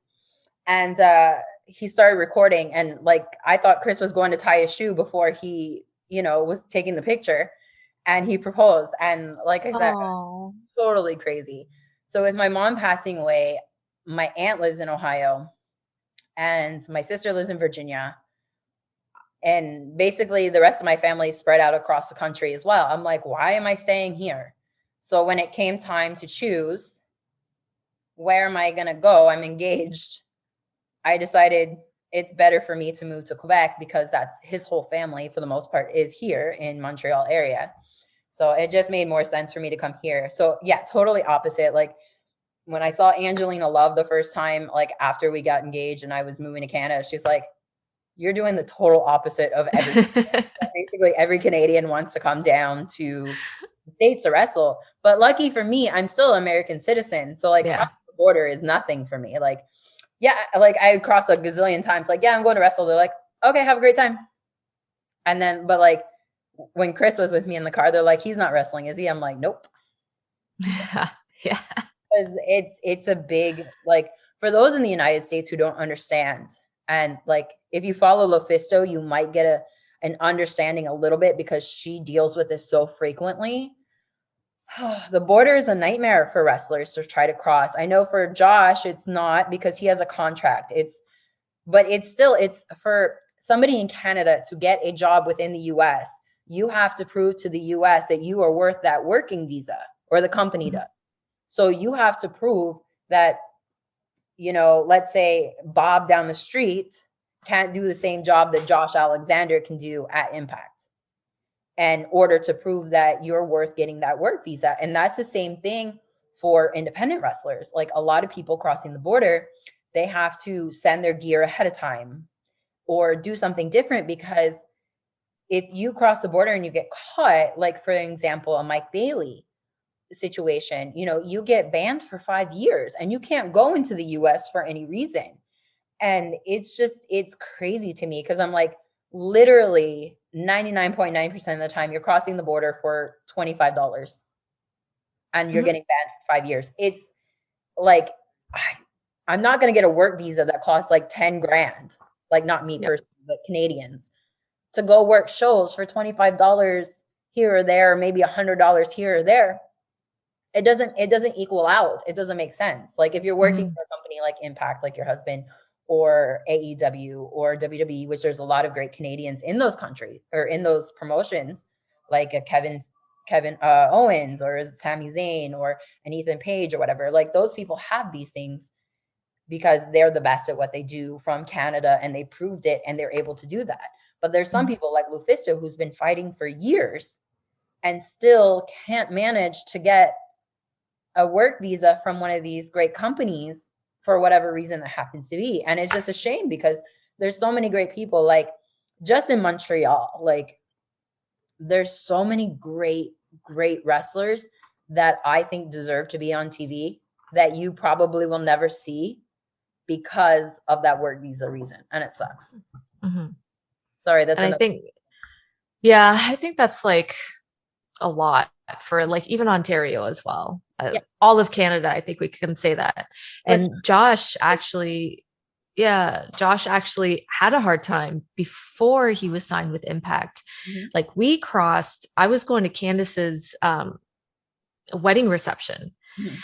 and they decided to tell Josh that they were going to ban him if he crosses again. But like we were not doing any wrestling shows. Literally, we were going to Ohio for her wedding reception, and then we were driving straight back. Like we weren't even staying in the States. And like just like that. And it matters if you have a border officer who is having a great day, Yes. or if he's having a real shitty day, because you know what? He will lash out. Yeah. And you know what? That's the case with anything though. Cause like obviously me being a permanent resident of Canada and an American citizen, I'm pretty much good to go at the border for whatever reason. But I mean, if somebody's having a bad day, they can tell you to cross into the interrogation area and rip your car apart and then be like, okay, you can go. And then you have to put like everything back. And like they ripped everything apart. Like they went through your suitcases. I've never had this, but I've seen other people have this issue with like their clothes on the floor, on the parking lot, because they went through every single solitary piece of clothing that they had and they just, whatever, you know? Mm-hmm. So it really depends on who you have at the border. But I mean, it's also, they're supposed to stop you if you're a wrestler. And that sucks. Mm-hmm. Sucks so much. Cause like I said, most of the time, you know, you're not getting a great pay to begin with, but you want to go over to the United States to get this exposure. Like the exposure means so much more than the payday at that point. Because if you can go over and work a Beyond Wrestling or, you know, at the time, WSU for me, or a Shimmer or an AIW in Cleveland, like these places get you a lot of great exposure. Mm-hmm. But if you're in Canada and you can't get there, like a Silesia Sparks, she was also banned, I think, for 5 years, if I'm correct. 10. No, all you want to do was is it 5 or 10? Yeah. Yeah, whatever it was. I mean, it's rough because if Mm-hmm. you're a Canadian wrestler on your own, like pre-COVID, it is very, very hard to get looked at by other companies. Not impossible, but very difficult if that's what you're looking for, which most people who get into wrestling obviously want to move on to the bigger companies. Yeah. So with being in Canada now, what are some of the things that you miss that you don't have here? Like stores or certain foods? The foods. Yeah. Which ones? Oh my God. I could go on for days. Tell me what I'm missing out on. Okay. So one of my favorite things to do when I was in the States late at night, that's another big thing about Quebec. Everything closes at 9:00 or earlier every day of the week. Is this because of COVID, or this is like what they do? This is all the time. Oh, I mean, McDonald's drive-thrus open through midnight or 24 hours. You know that, but like Walmart closes at like 5:00 on Saturday and Sunday and 9:00 on Monday through Friday. Yeah, I don't know. It's a Quebec thing. I don't know, but in the States they're 24 hours. But anyway, like I go to a movie and then I'm like, oh, you know what I want? I want Steak and Shake. I love Steak and Shake. And I miss that. But Quebec also is different because not only the different times that they keep for their restaurants and their businesses and so on and so forth, but they also are very particular on the names of things and they want things to be in French. So like if you're going to Starbucks, yeah, we just say we're going to Starbucks. But like when you get there, it says Cafe Starbucks. Like it has to have French in the name. So like something like a Denny's isn't in Quebec that I know of. I know there's one like 45 minutes away from me, but it's over the Ontario border. Like an IHOP, they're not here. Like, you know, some of the food things, some of the food things I might say, you'd be like, but I have them here. But in Quebec, we don't have them.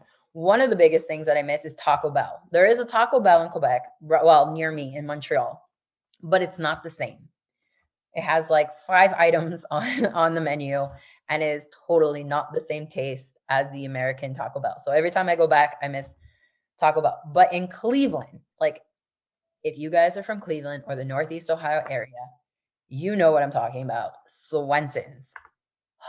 It is a 50s drive-in style restaurant, and you literally go in, turn on your headlights.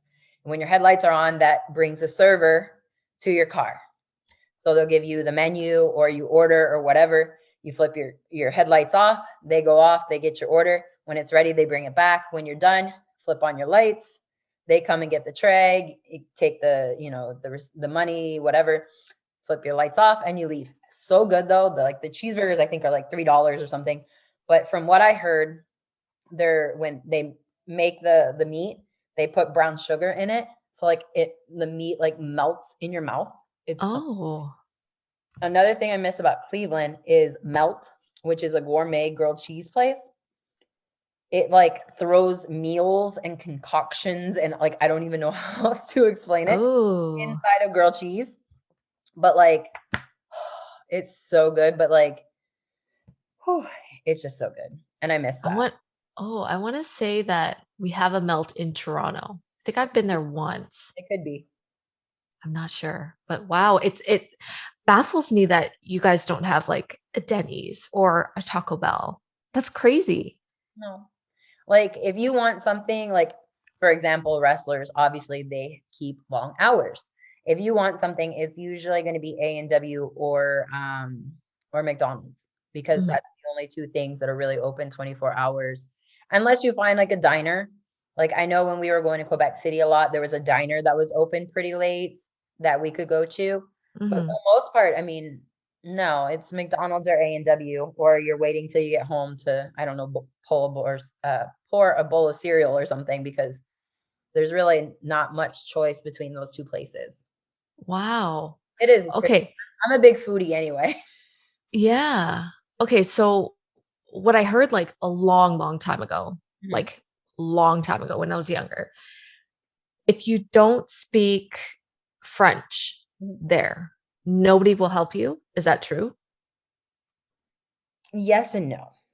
I believe, especially what I've noticed since I've been here, I live in a decently populated English area, and there's a really English area like 20 minutes away from here. But for the most part in Montreal, if you speak English, you're good to go. They're going to be able to understand and help you, and no one's really kind of a dick about it. I mean, you will definitely, if you're here for a long time, come across those for sure. Like I've been here now 8 years, and I come across that occasionally, but nothing too much. Because my French is very poor. Like I'm first to admit it. I do Duolingo every single day. I've have like a 200 and something odd day record going right now. And I still, like, if somebody says something to me and they speak very, very slowly, I can understand. Can I repeat it or try to talk back to them? Not really. Like I got bonjour, como se va, those kind of things. But like besides the, like, honestly, like the super, super, super, super basics, I can't do it. Like, I don't know why my brain, like, it does it fine when I'm in the app. Like, I can have conversations with the app, but like the second, like, it's out in the real life, it just doesn't compute for whatever reason. I mean, I guess because I took 7 years of Spanish, it totally outrides everything on French. I don't know.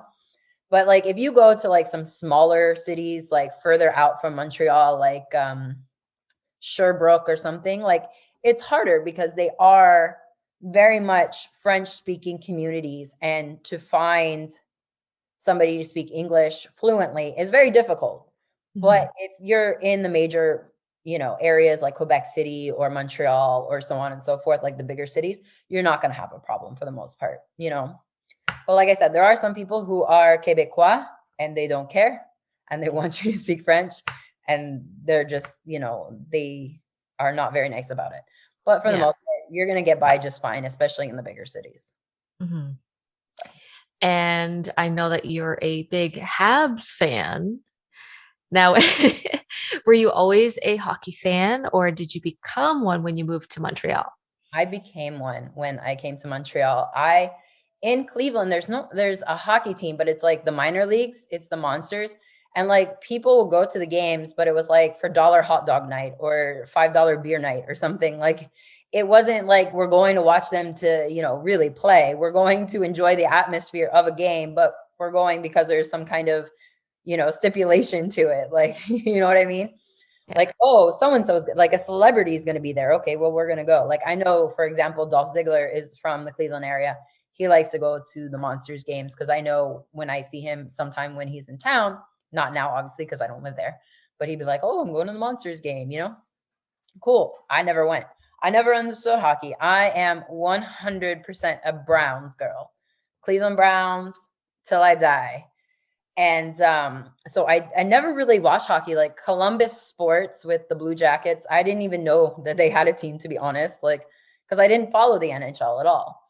Yeah. When I moved here, Chris took me to my first Montreal Canadiens game, and they were doing really well that year. I think it was 2012, the first game I went to. Maybe it's 2013. Either way, but I loved PK Subban.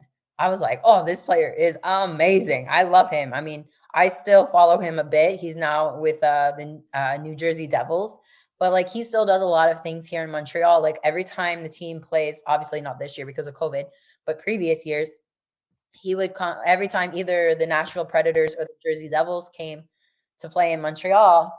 When he was living here and playing here, he donated $10 million to the Children's Hospital. Oh. And so because of that, even though he's still not here, like he has the PKR arbitrarium or something like that at the hospital. And because of that, like when he played for the Predators and now plays for the Devils, when they come to Montreal, he takes players from the team and they go and visit kids at the Children's Hospital. Oh. And yeah, it's very sweet. Like he doesn't have to do that anymore. Like he doesn't play here, you know what I mean? But like to me, when he donated, because my nephew really benefited from it because he has some things that he needs to go to the Children's Hospital frequently for. So he really benefited from that. So when that happened, I was like, he's my favorite player. Like, I don't care. Like, and I still like, I really enjoy him. I don't really watch too many Devils games, but when PK comes and plays here in Montreal, I'm always like, can we go to the game just because I want to see PK against the Habs? Yeah.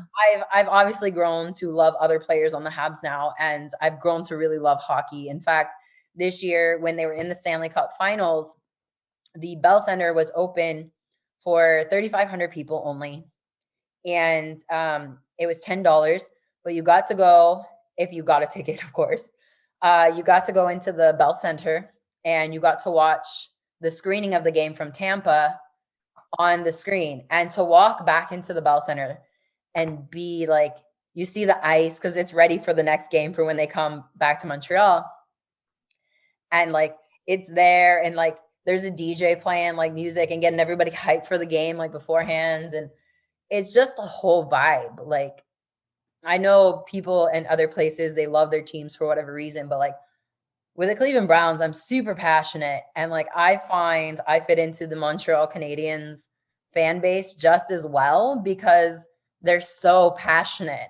Like, oh, I forget what his name is from Tampa Bay. He was like, when Montreal won game 3, it was like their fans went crazy like they won the Stanley Cup. And I'm like, damn right. Because I mean, granted, I wasn't here in 93, obviously. That's the last time they won the championship. They haven't won in almost 30 years. Like, of course, Wow. they're gonna celebrate like crazy. They won a game in the Stanley Cup finals, and a lot of people thought they were going to be swept. So I'm like, yeah, we partied. Like, hell yeah.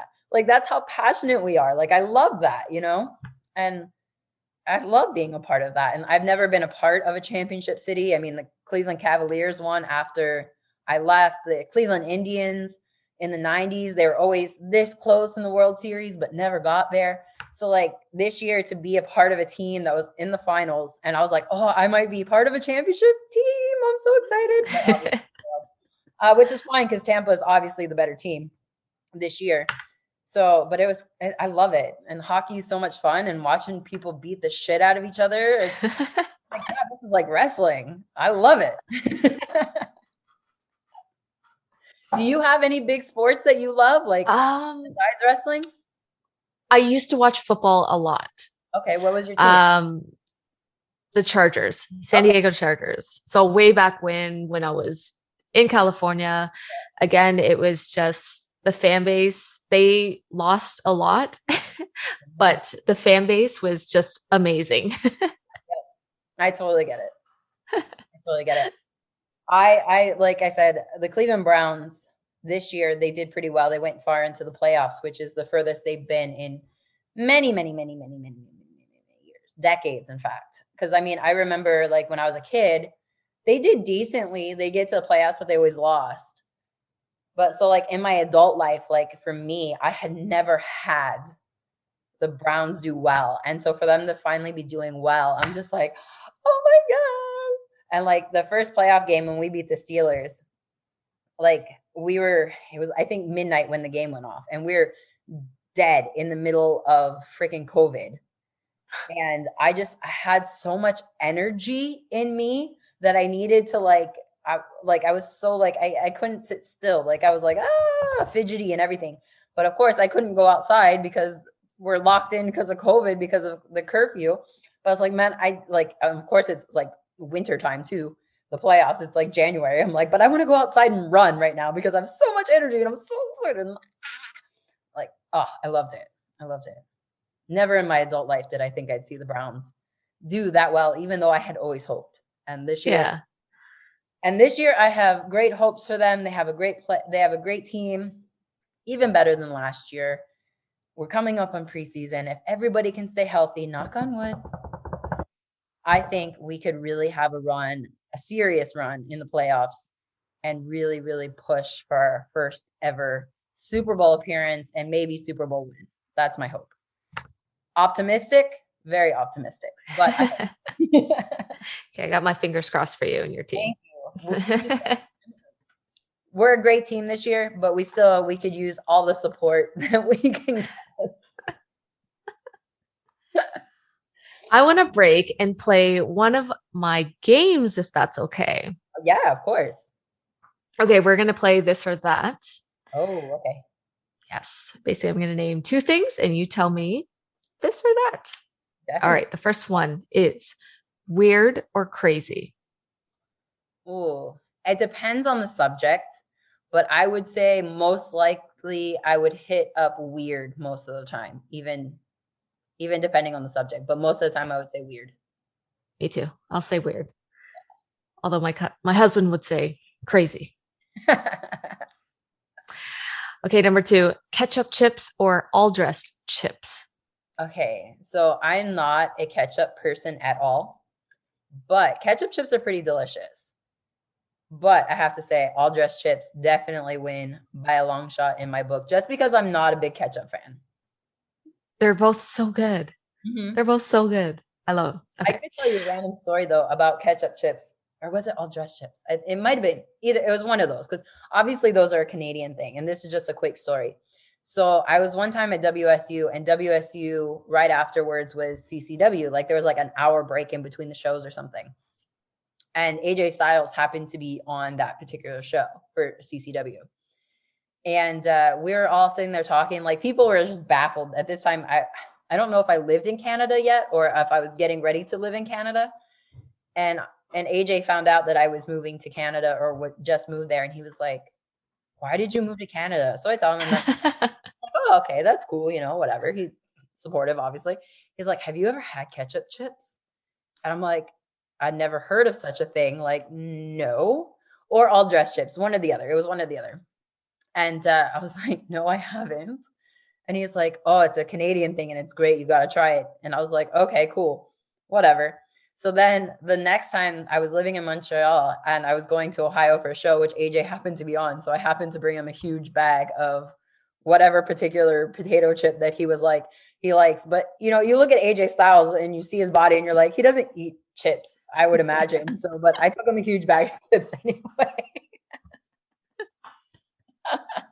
Yes, guys, for those in the States who don't, or anywhere else in the world, don't know what all dressed chips are, or ketchup chips, they're delicious.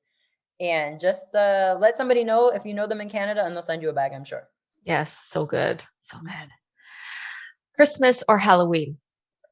Oh, those are both my favorite. I love to dress up. I mean, wrestling is dressing up every day, basically. Mm-hmm. I was told by a drag queen one time when I told them that I was a professional wrestler that I was just a drag queen anyway, because like I was dressed up and, doing that. And I was like, that is the best compliment I've ever had in my life. But I love Christmas. I love being together with my family. Like the last several years, since I've basically moved to Canada, I have Christmas at my house every year. I love making big meals for my big Greek family, even though I have 0% Greek in me. My whole Greek family are 100%. But I mean, they also bring enough food to feed an army too. So, but I love it. And like, I learn to cook new things every year. So, I mean, it's hard for me to honestly pick between the both because I like them both so much, but I'm going to say Christmas just because of the family aspect and having everyone together and seeing my nephews and my nieces and everybody so excited about the presents that they're getting. Same. Christmas for me, and Halloween is definitely number 2. I love dressing up. Me too. Obviously, I mean, women's wrestlers, right? Yes. Fancy car or fancy house? Oh, fancy house. Mm-hmm. Like when I see people with cars that are like $250,000, I'm like, what are you guys thinking? Like, that's going to last you how many years? But if you have a beautiful fancy house, something that you're going to live in, it could be there for, 30, 40, 50, 60, 70, 80 years, depending on how long you live. Like for me, like as long as a car gets me from point A to point B, I'm totally happy with it. Like I have a Hyundai now and I love it. It's my little baby. Like I don't need a BMW or a Porsche or higher and higher and higher Aston Martin and all that kind of stuff. I don't need that. That's going to get me to point A to point B. But if somebody like touches my car, I'm going to want to murder them. And I don't want to murder anybody. So I'm happy. I'd rather just have a beautiful house and fill it with lots of love and have it for many, many years. Yes. Yes. Okay. Last one. Only eat spaghetti or pizza on a deserted island.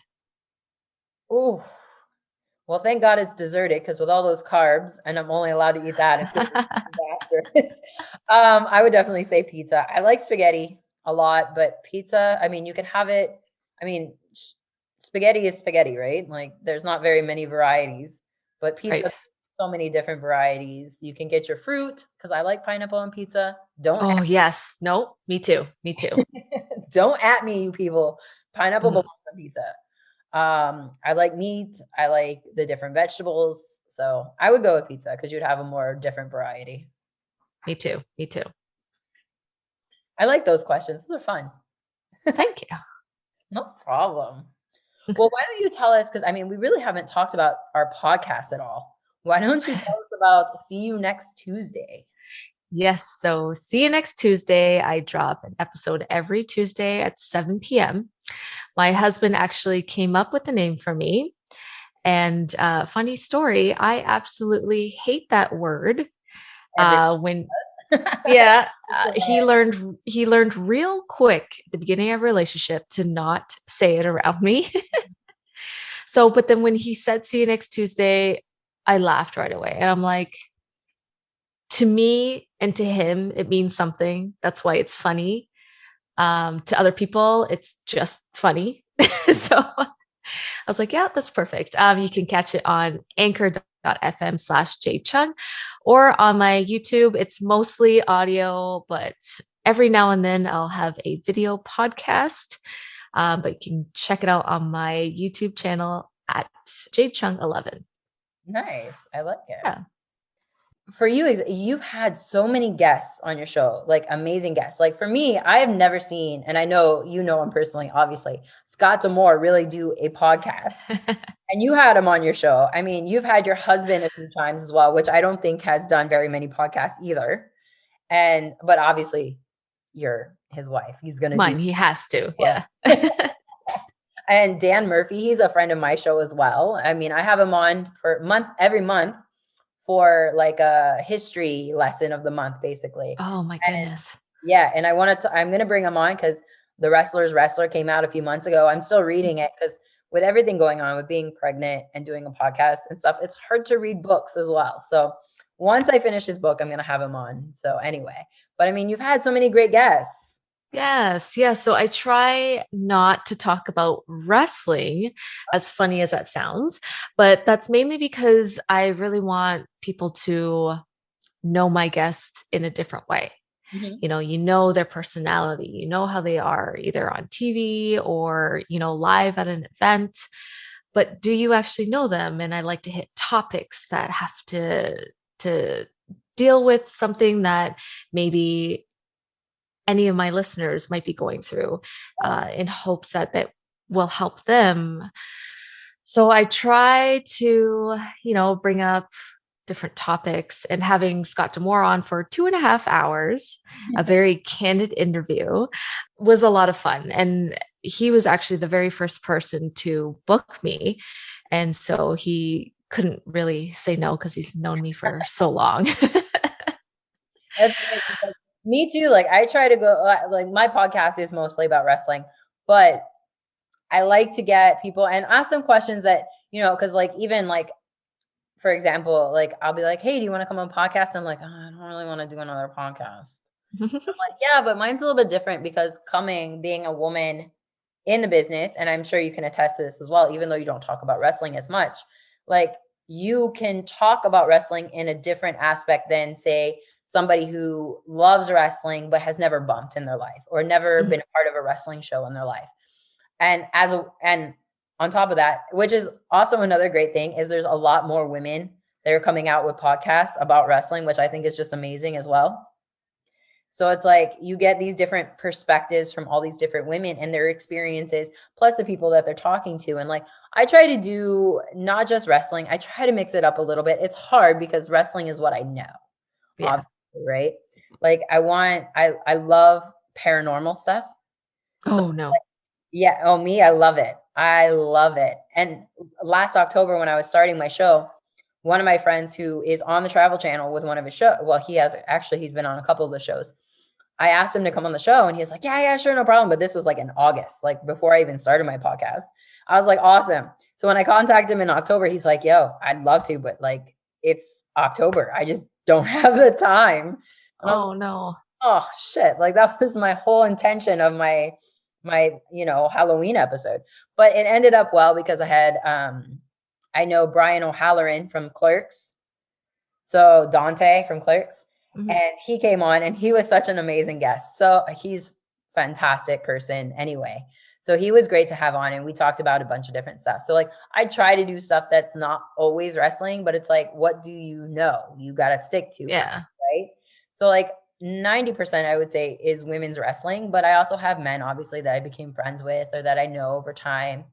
But I Mhm. try to mix it up a little bit here and Yeah. Like it is hard. I mean, okay, so I lied. It's not completely not about wrestling. Like we'll dabble in on it, there. right? Because a lot of my guests have something to do with wrestling. So um a lot of it is how I have met my guests. Mhm. Now, and I love doing this with you because we've never met before, but I obviously knew exactly who you were.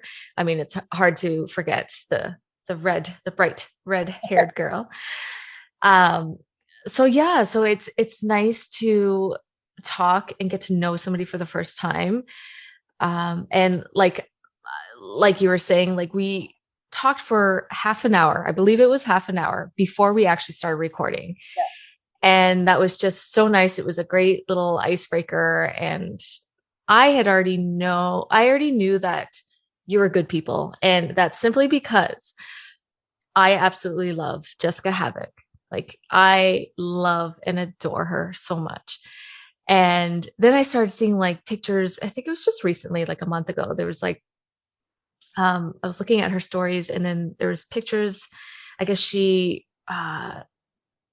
what is it? It's not retweeted, but like the Instagram stories that Yeah. she posted, that you posted of their you guys were jumping into a pool or something like that. I was like, oh, Oh, okay.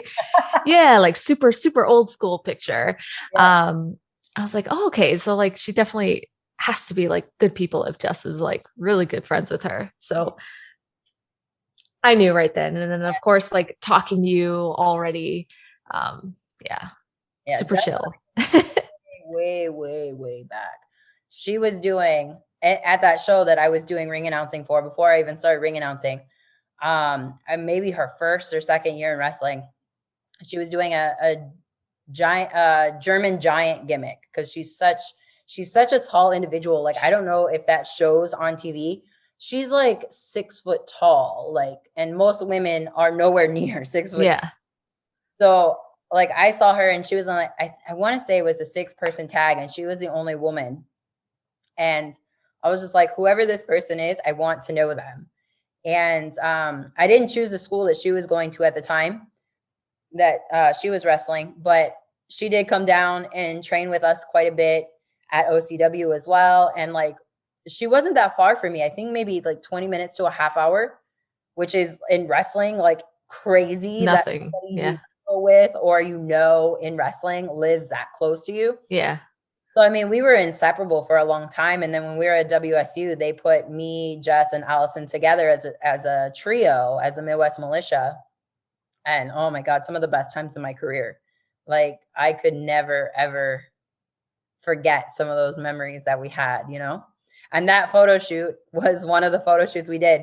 We actually, there's another photo from that pool scene that we did where we have a guy and we're drowning him in the pool. Like, we're putting his head into the pool. And like Jessica's like behind us, like, yes.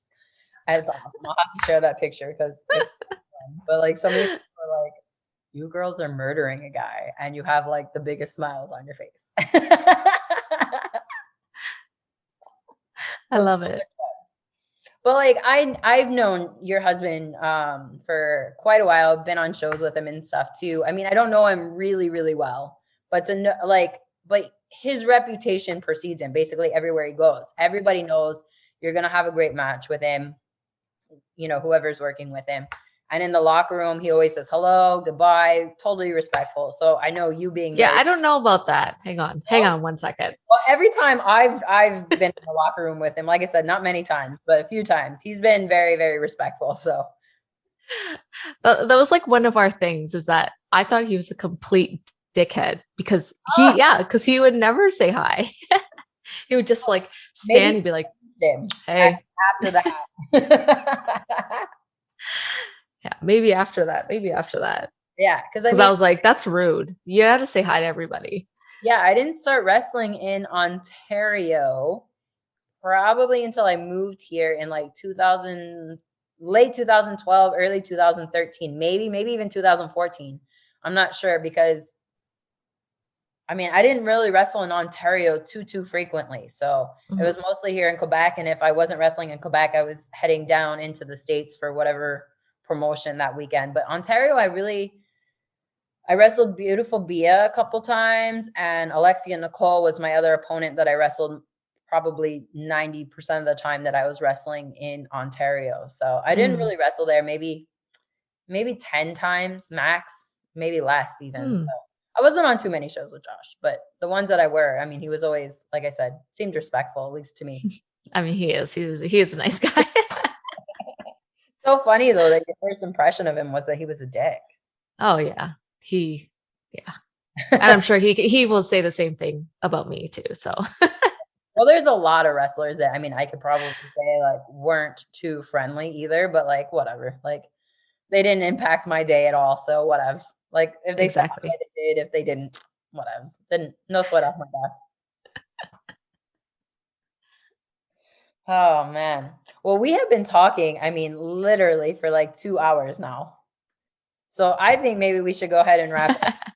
Why don't you go ahead and put over again your podcast and all of your social media? That way people know where they can find and look for you. Yes. So see you next Tuesday. It drops every Tuesday at 7 p.m.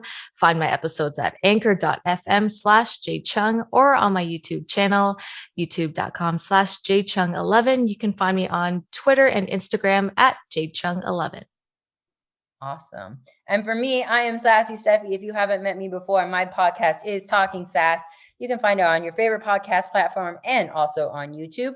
And you can find me on Facebook, Instagram, and Twitter at Sassy Stephie. You can find me on TikTok, which I just joined like a week and a half ago, and I'm having a blast on it. Never thought I would say that in my life, but I'm having a blast on it at Talkin Sass. So I love new followers. And I love to interact with people. So come follow me if you don't already. All right. Well, I think that pretty much does it. Jade, you want to follow up with anything before we close it out? I was going to say, you should have just did my whole thing for me. You were much better. I try to put everything at Sassy Stephie or at Talking Sass, so it's just easier to find me. Yeah. Because like I know some people will be like, you can find me at Bob Square 1 or at Square Bob 2 or 93 Square Bob 1. And I'm like, why do you have 100 names? Just make up one. So it's either Sassy Stephie or my podcast or Talking Sass. Also, I do have a Patreon. I forgot to mention. Lots of great content going up there. I have exclusives with each and every single guest. Tiers start at only $2 for a whole month of content. That's less than what you pay for a cup of coffee a day for a whole month of content. So go check it out.